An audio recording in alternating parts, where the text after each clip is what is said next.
1. From the dark.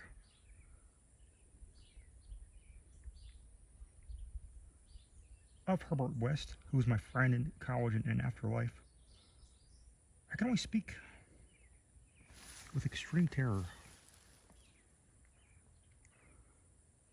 This terror is not due to altogether to the sinister manner of his recent disappearance, but was engendered by the whole nature of his life work. And first gained its acute form more than 17 years ago when we were in the third year of our course at Miskatonic University Medical School in Arkham. While he was with me, the wonder and diabolism of his experiments fascinated me utterly, and I was his closest companion. Now that he's gone, and the spell is broken, the actual fear is greater. Memories and possibilities are ever more hideous than realities. The first horrible incident of our acquaintance was the greatest shock I have ever experienced, and it was only with reluctance that I repeat it. As I've said, it happened when we were in medical school, where West had already made himself notorious through his wild theories on the nature of death and the possibility of overcoming it artificially. His views, which were widely ridiculed by the faculty and his fellow students, hinged on the essentially mechanistic nature of life, and concerned means of operating the organic machinery of mankind by calculated chemical action after the failure of natural processes. In his experiments with various animating solutions, he had killed and treated immense numbers of rabbits, guinea pigs, cats, dogs, and monkeys, till he had become the prime nuisance of the college. Several times, he actually obtained signs of life in animals supposedly dead. In many cases, violent signs, but he soon saw that perfection of this process, if indeed possible, would necessarily involve a lifetime of research. It likewise became clear that since the same solution it never worked alike on different organic species, he would require human subjects for further and more specialized progress. It was here that he first came into conflict with the college authorities and was debarred from future experiments by no less a dignitary than the dean of the medical school himself, the learned and benevolent Dr. Allen Housley, whose work in behalf of the stricken is recalled by every old resident of Arkham. I had always been exceptionally tolerant of West's pursuits, and we frequently discussed his theories, whose ramifications and corollaries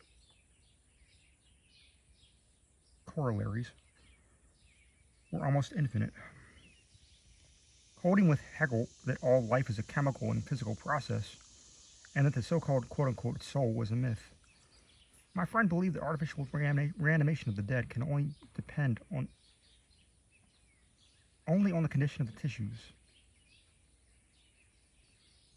and that unless the actual decomposition is set in, a corpse fully equipped with organs may, with suitable measures, be set going again in a peculiar fashion known as life.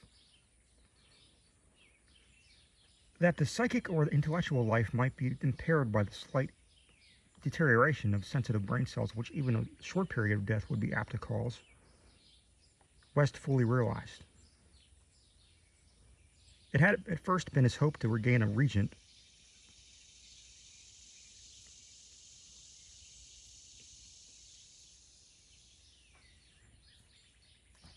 which would restore vitality before the actual advent of death, and only repeated failures on animals had shown him that the natural and artificial life motions were incompatible. He then saw extreme freshness in his specimens, injecting his solutions into the blood immediately after the extension of life. It was this circumstance which made the professors so carelessly skeptical, for they felt that the true death had not occurred in any case. That did not stop to view the matter closely and regionally.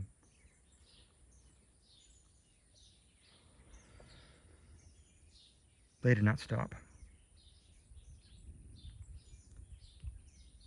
It was not long after the faculty had interdicted his work that West confided to me his resolution to get fresh human bodies in some manner, and continue in secret the experiments he could no longer perform openly.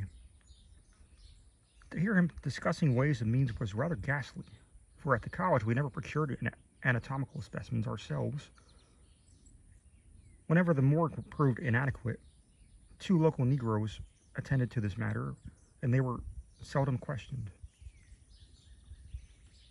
West was then a small, slender, spectacled youth with delicate features, yellow hair, pale blue eyes, and a soft voice, and it was uncanny to hear him dwelling on the relative merits of Christ Church Cemetery and Potter's Field.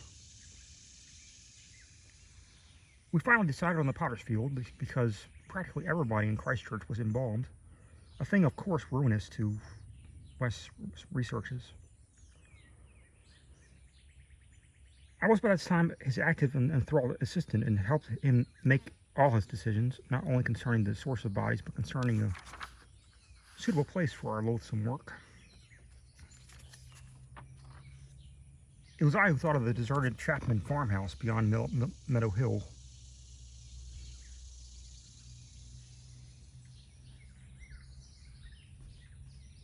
Where we fitted up the ground floor, an operating room, and a laboratory.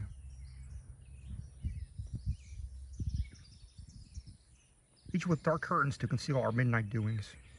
The place was far from any road.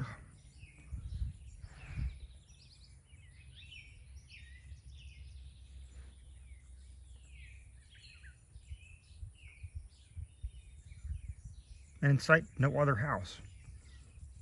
Yet precautions were none the less necessary, since rumors of strange lights started by chance nocturnal roamers would soon bring disastrous on our enterprise. It was agreed to call the whole thing a chemical laboratory if discovery should occur.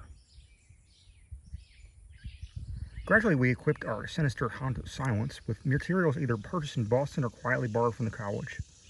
Materials carefully made unrecognizable save to expert eyes, and provided spades and picks for the many burials we should have to make in the cellar.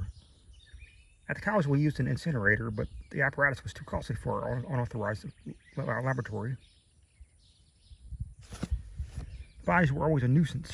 Even the small guinea pig bodies were from a slight clandestine experiments in West's room at the boarding house. We followed the local death notices like ghouls.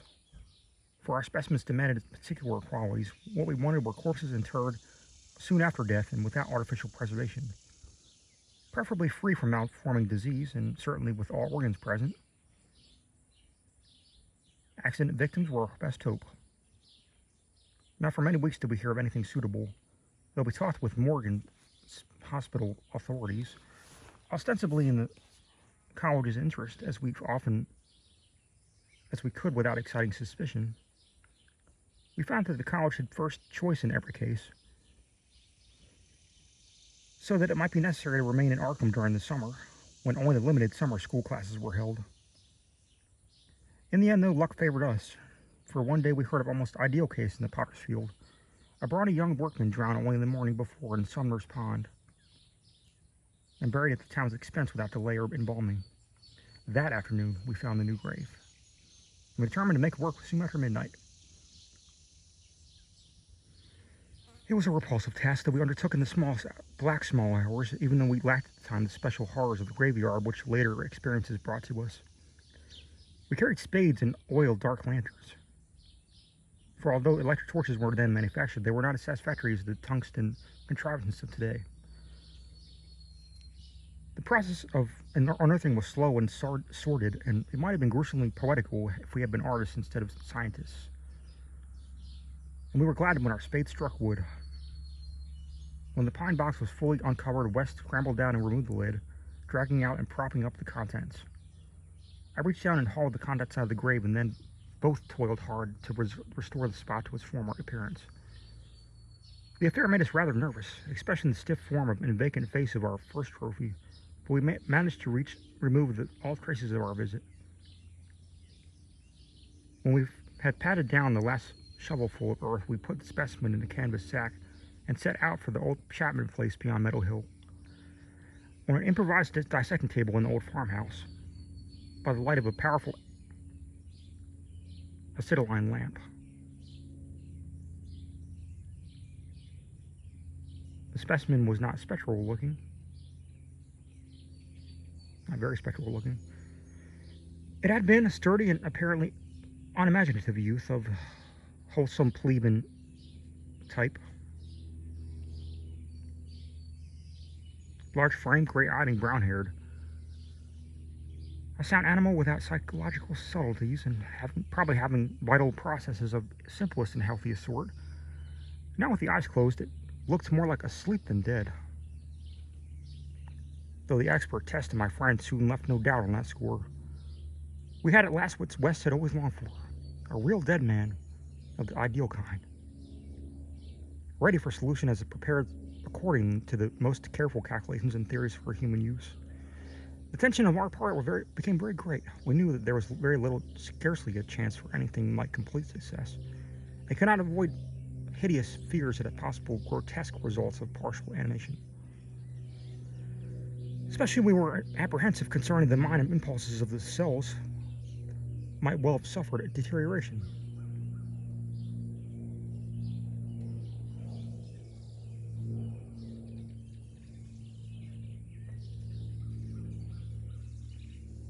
Concerning the impulses of this creature, since in the space following death, some of the more delicate cerebral cells might well have suffered deterioration. I myself still held in curious notions about the quote-unquote soul, traditional soul of man, and felt in awe at the secrets that might be told by one returning from the dead. I wondered what sights this placid youth might have seen at inaccessible spheres, what he could relate if restored to life. Fully restored to life. But my wonder was not overwhelming, since the most part I shared the materialism of my friend. He was calmer than I and forced a large quantity of his fluid into a vein in the body's arm, immediately binding the incision securely.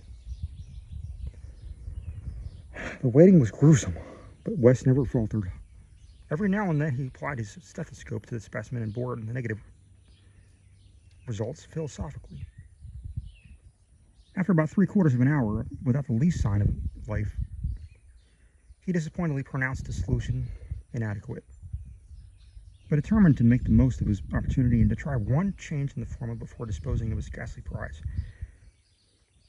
We had that afternoon dug a grave in the cellar and would have to fill it by dawn, for although we had fixed a lock on this house, which we wished to shun even the remotest risk of a ghoulish discovery. Besides, the body would not even be even approximately fresh the next night. So taking a solitary acetylene lamp into the adjacent laboratory, we left our silent guests on the slab in the dark and bent every energy to mixing of a new solution. The weighing and measuring of supervised by West with an almost fanatical care. The awful event was very sudden and wholly unexpected.